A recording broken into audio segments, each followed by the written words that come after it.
Hey everyone, Nick with the Backlog here. About a week ago, Apocalypse Studios, makers of Deadhaus Sonata, did an interview with Exclusivley Games that's about 2 hours long. It's huge, it's full of info, and it's a pretty decent interview. But if you don't have time for a 2 hour long interview, you sure have time for this video. It's a breakdown. It's a breakdown of all the info in that video. Let's get to it.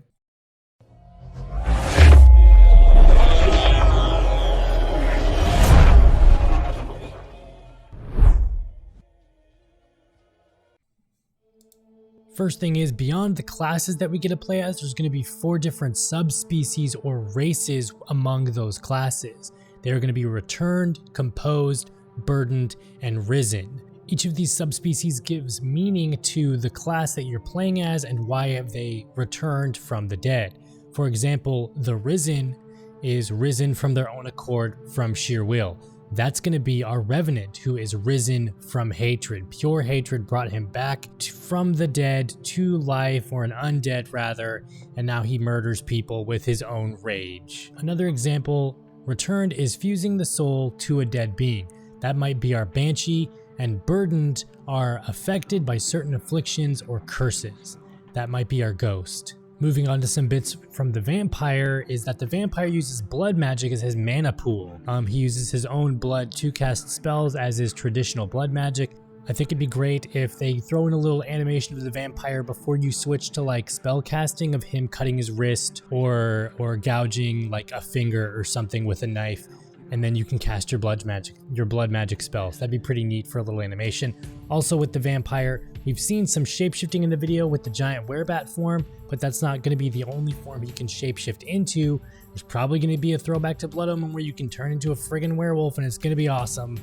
There's going to be a height mechanic for Deadhaus Sonata. Some characters will be able to float or fly. The werebat has been confirmed to be able to fly. Thank you, Apocalypse Studios, for making a giant friggin' werebat able to fly. It also gives me old nostalgic feelings of the Raziel clan, the Sentinels from Nosgoth. Please, Apocalypse Studios, if you're watching this, please just steal that mechanic. Steal every mechanic ever. Steal the flying animations of the Sentinel class from Nosgoth. Go watch gameplay videos. I'll send you old gameplay videos. Please use that animation, all of it. It's fantastic, it's great, it works, it's solid.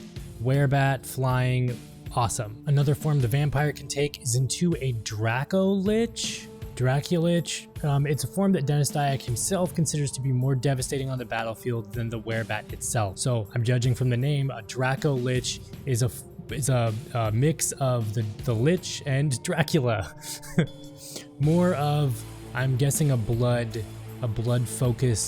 magic focused Lich, perhaps, as a form you can take for a limited time, of course. As a vampire, you can choose to specialize in one of the realms of physical, magical, or essential, and they confirmed it's sort of a talent tree specialization. So you spec into physical, you're going to be purely swords and sorcery, or swords and fists and everything like that, with some magic probably. The magical is pure magic like a mage thing, and then essentials is artifacts. I'm still imagining the artifacts being along the lines of Blood Omen 1 artifact style. They're items you use to cast magic spells. Not forgetting that Deadhaus Sonata takes inspiration from Diablo. There's going to be different move sets as well as different weapon sets that classes can use. Two-handed swords, scimitars, axes, and spears, and even crossbows have been discussed as potential weapons.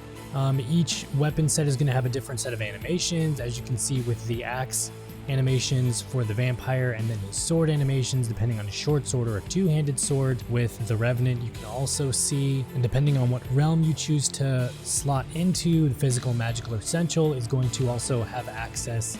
It's also going to determine what access of weapons you have to use. The crew at Apocalypse Studios have gone one step further than most game companies. Deadhaus Sonata is in the prototype phase, as we've seen, where most games would have just a blank texture, maybe even wiring, just to see where all the mechanics fit in. Everything's blocky, all the characters are stiff, sliding around maps, there's no real animations. Leaf State's decided to show animations and show textures and show lighting for these builds. They've been showing us in this really early prototyping and pre-alpha phase. I applaud Apocalypse Studios for going that extra mile just to get some solid ideas of what things are off the ground so far. We learned some more about the Banshee, and the Banshee's mana type, or its main method of doing combat, is fear, quote unquote. Banshees are a sort of status effect caster with a mix of fast and deceptive combat. It's referred to as a battlefield controller, quote unquote. I'm imagining for the Banshee that she or he, because male Banshees are also confirmed and classes are not gender locked. You can be a man or a woman, Banshee, Revenant, Vampire, Wraith, Wight, Lich, all of it.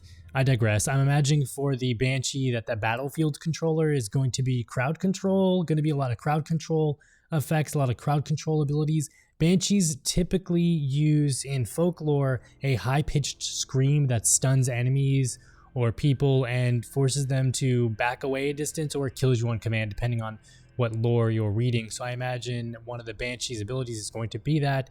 It's going to probably be like a wave. You throw it and then they fly away, or something, or they like you push them back, almost telekinetic, but with your voice.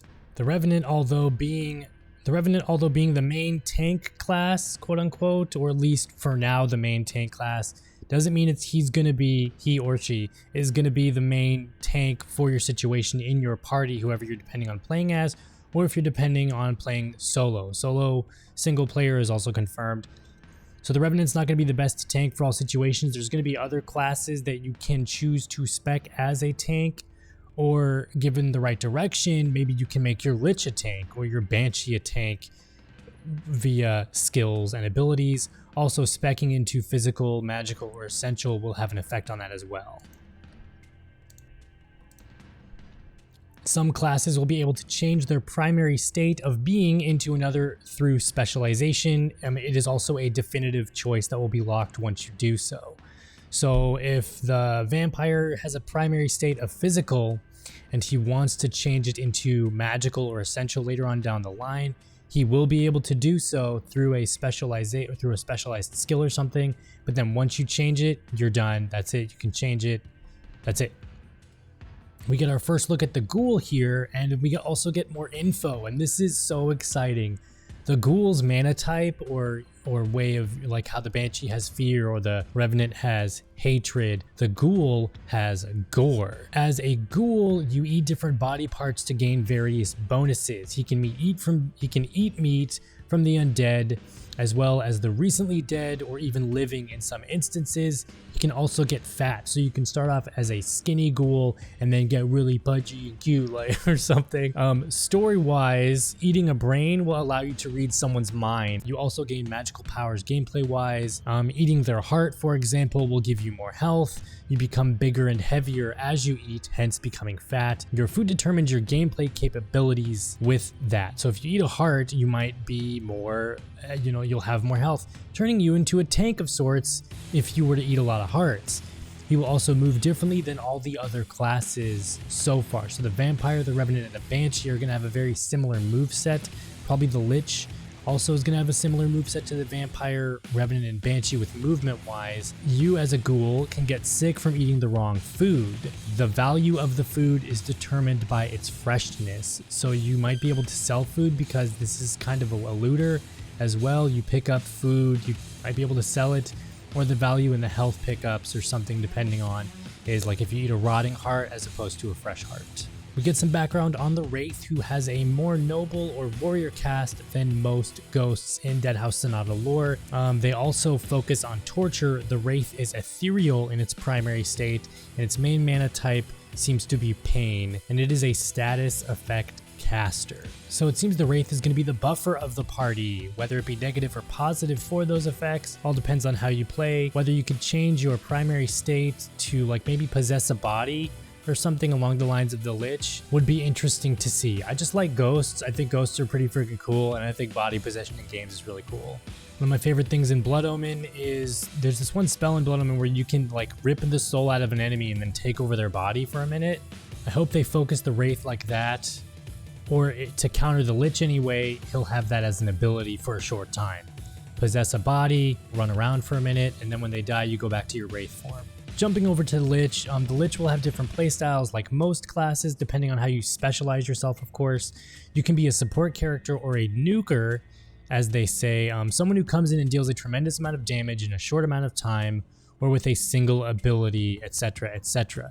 So Glass Cannon Lich confirmed, along with Glass Cannon Vampire depending on how you specialize, hell even Glass Cannon Powerhouse Revenant maybe. There is a state for Deadhaus Sonata that I talked about in one of my previous videos called True Death. That is where you fully die, you're gone, you're done. Depending on who you're fighting or what enemy you're fighting, True Death might just take a minute. The Lich has a True Death mode where if everything you do is used up, your body that you're possessing, your mana, and your vitality, then you'll go into True Death because you've sucked all the energy out of everything, including yourself. You're done. But for the vampires and every other class, it will take maybe a minute. There's also special enemies like mini bosses and other characters who only know how to take you, whatever Deadhaus character you're playing as, to that True Death state to advance it even quicker. If you manage to die and one of your teammates is a Goul or he's on your team, the Goul can eat your body and then gain certain benefits. So with that said, Undead Kirby confirmed. Let's take a genre, say Legacy of Kain, make it multiplayer, keep it narrative based, and let's do something for today's gamers. That's what we're trying to do with Deadhaus Sonata.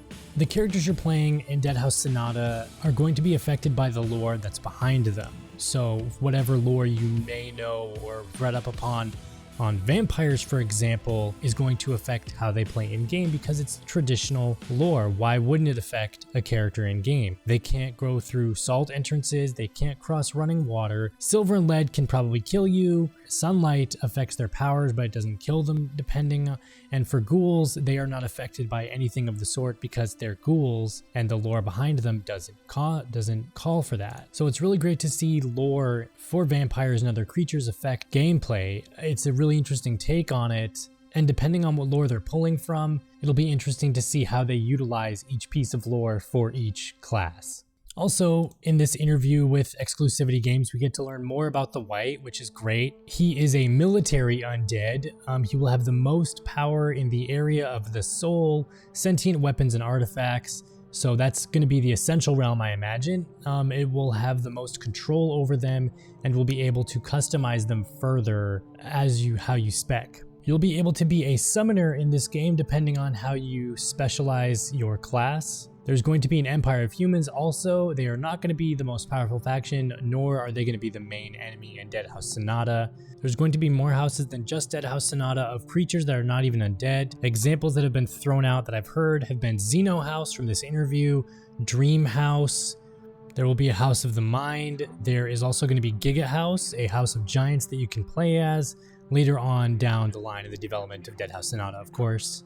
Speaking of development for Deadhaus Sonata, they have a 10-year span planned for this game. And you guys remember what happened last time there was a 10-year plan spanned for a game. There's going to be a day-night cycle, which is awesome. Love that. The sunlight for that day-night cycle will not kill vampires, it'll only weaken the vampires, and some classes can even change that day and night cycle depending to help the vampire out. Initially, you're going to be able to play as 5 characters with 6 in total at the end of everything, and they might change the limits in the future to 7 or 8 or 10 or whatever. Those extra party members will come in handy because sometimes you're going to be fighting hordes of enemies or powerful entities. Crossing fingers for Cthulhu. It's also going to be very narratively driven. Think Warframe. Like really get this in your heads, guys. Think Warframe with the narrative aspect of Deadhaus Sonata and the developments of how it works, of how you can jump into Warframe right now, like a 6-year-old game or a 3-year-old game, however old it is now, and you can still play through all that story elements, you can still get a good story out of it, and you don't feel left behind. That, I really do believe that is how Deadhaus Sonata is tackling their narrative game. I do believe that's what Apocalypse Studios is doing for Deadhaus Sonata.